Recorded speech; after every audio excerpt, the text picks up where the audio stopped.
And so when he said that you're the heaviest case we have, I was just like, at the first thing that came out of my mouth, and I was, please don't fire me.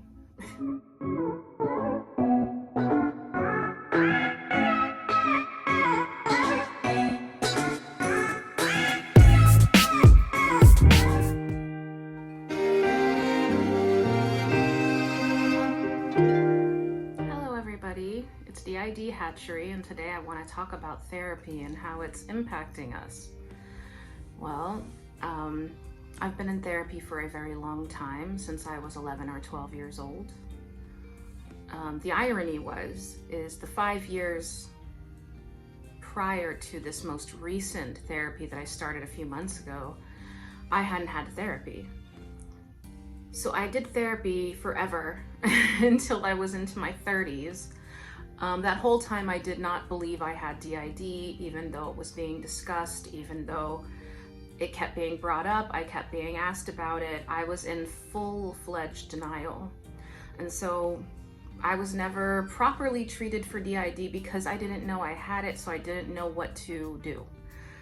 I mean, obviously they were treating me for my trauma, but not specifically DID.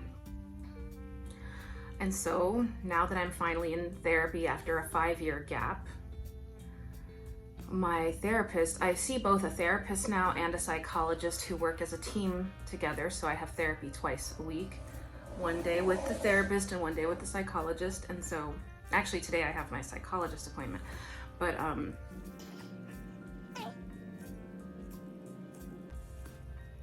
anyway, so in therapy, my therapist actually said, which after he said it, I was like, what was the wisdom of telling me that? Was that, parts of me liked that he said it and parts of me hated that he said it.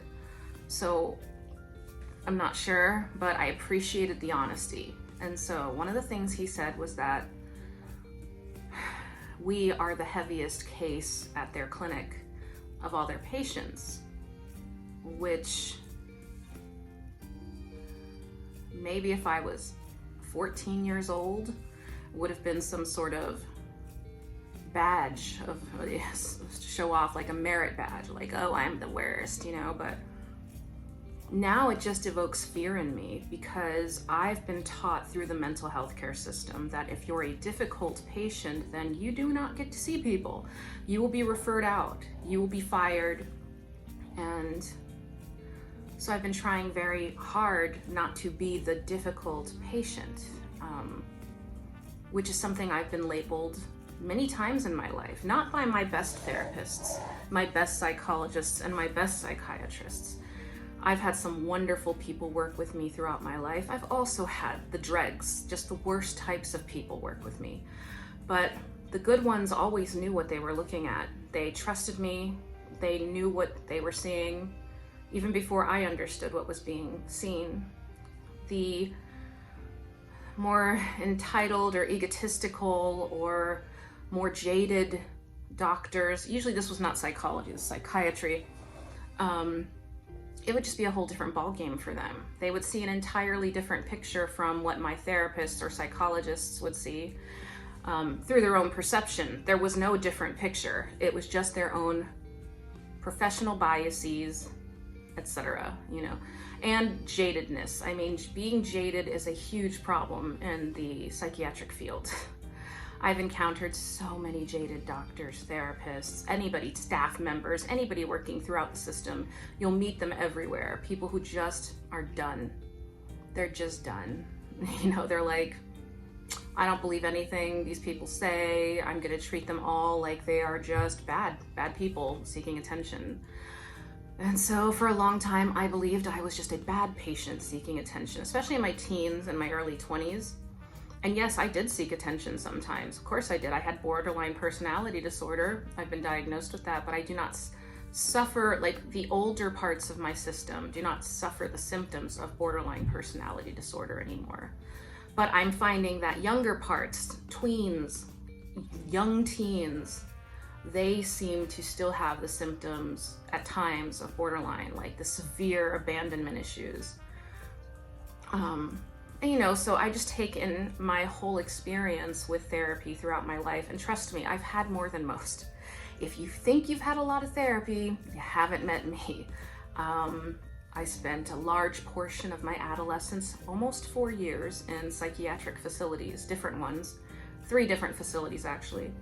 And I've been gawked at by teams of therapists. I've been watched by teams of students. I've been in the worst places, and I've also been in some very good places. And so when he said that you're the heaviest case we have, I was just like, at the first thing that came out of my mouth, and I was, please don't fire me. I said, please don't fire me. That's the first thought that came to my head, because I've been labeled a bad patient in my life, which to me just shows you the amount of trauma and history I have to work through with the mental health profession, because it's an art. It's a science, it's a soft science, and it is an art, okay? Not everybody is good at it, and not everybody who goes to school for it is good at it. And so I said, please don't fire me.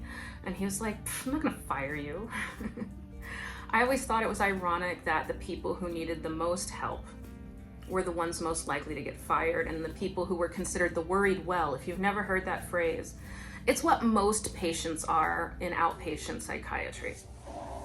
They are the worried well. They are people who have problems. Everybody has problems, but they're not severe. They're the everyday problems that everyone has, and they're called the worried well. Whereas then there's the mentally ill, which is where I fall.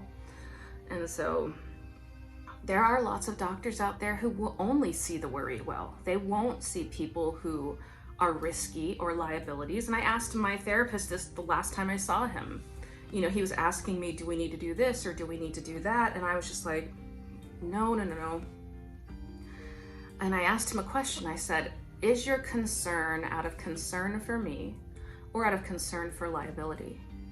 And he said, to be honest, both. And I was like, you know what? I appreciate that answer. I appreciate that you told me the truth, because it is the truth. Liability is always a factor when you're dealing with a therapist. And so, he's had some concerns, and we're working on it.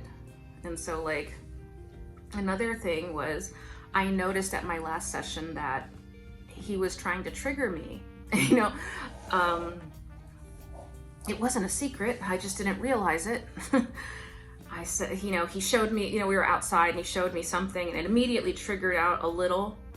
And I said to him, are you trying to trigger me intentionally? And he's like, yes, I am.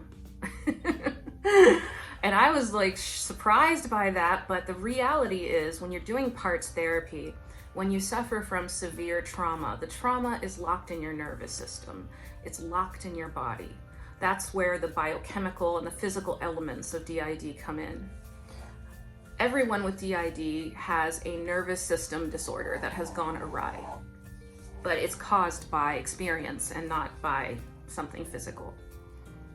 And so one of the factors for healing trauma is a person often has to be triggered into a state of fight or flight. And then they have to go through their trauma, but this time they have to be successful in their escape. And that releases some of the electrical problems from your neurological system. What's trapped in there, what's frozen inside of you. That's what trauma is. And so apparently he's been trying to find my triggers, trying to trigger me to get me into a fight or flight state so that we can then talk about my trauma and I can successfully escape, and it will actually work. Because when you're not triggered into fight or flight, then you're not working the way you're not working on the trauma. The trauma is in fight or flight. And so that was interesting to know that they were doing it on purpose, and they were trained in parts work, and and they're very careful, and they know that they're also doing safety measures and things like that. And I don't know, it's just interesting to have therapists after 5 years of not, and then for the first time be focusing specifically on the DID I've always had, but didn't know I had, so I couldn't I consciously couldn't focus on it in therapy, whether my therapists were or not. They probably were. They were doing trauma work with me back then. But you know, it's difficult when you don't remember, and a lot of stuff that happens with me I don't realize. A lot of stuff I have to interpret, or like I realize it later, you know, like days later, I'm like, oh, out of nowhere, I'll just be like, oh, was that the thing they were doing? You know, like, but I think that's all part of amnesia and denial and DID and parts of trauma. I just worry about being fired. I worry about being put in a facility in which they don't understand my disorder, because it's extremely common. Because, you know, I was punished a lot for having trauma symptoms in my youth. I was sent to the state hospital because I was traumatized as a punitive measure. It was a punishment from an ignorant doctor that if I had the money, I would sue him within an inch of his life. But anyway, I would sue that man. But anyway, I keep losing track of what I'm saying. So,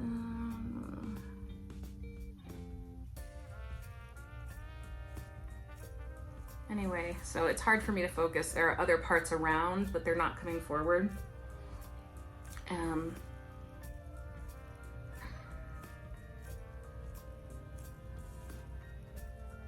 Yeah, so I have a long history with doctors and mental health, and a long bad history in certain respects. That would probably traumatize anybody, you know. I'm pretty sure all the kids who went through the 1990s troubled teen industry pipeline are traumatized. I'm pretty sure they're all traumatized, just like Paris Hilton, okay? Like, it was an industry. And then, you know, like, mental health charts follow you around, and it's like, once you're labeled one thing, that could potentially follow you around forever until you get somebody good who's willing to actually look at you and listen to you first and the notes second. And I've gotten lucky a number of times, many times in my life. I've gotten lucky with people who understood what was happening. And so, luckily, with the therapist and the psychologist I'm seeing now, they know exactly what they're looking at, they know it's DID, and they know what to be working on. And so that's a very good thing, and I'm very excited about it, although I will say it has been destabilizing at times. At times, I started feeling very strange, and 3 prior uncovered alters are around now. Like Ellis, who you've all seen probably in his short. Was it a short? Hello, my name is Ellis. Basically, Ellis filmed that and posted it before I knew, which is fine. I mean, this channel is for all of us. But if you're wondering how that short with Ellis got up, he just posted that. And I was like, I debated whether I should keep it up or take it down. I think that it's important to document all aspects of DID, so I left it up, you know. He is I would call him a persecutorial alter, like a persecutor, but I think there's reason within him. He's reasonable. You might be able to reason him out of bad behavior, whereas other parts, you can't reason with them at all. And so he might be an interesting part of me to get to know, and maybe to build an alliance with if I'm able. I don't know how to do any of that yet, just so you know. I have no idea how to build alliances with my halters. They don't listen to me. But therapy is making things maybe a little easier. Now I have a mediator, somebody who can talk to them and stuff like that. So that's a good thing. Oh, this is not... Anyway, I love you guys. I hope you're having a great day. And yeah, thank you for watching.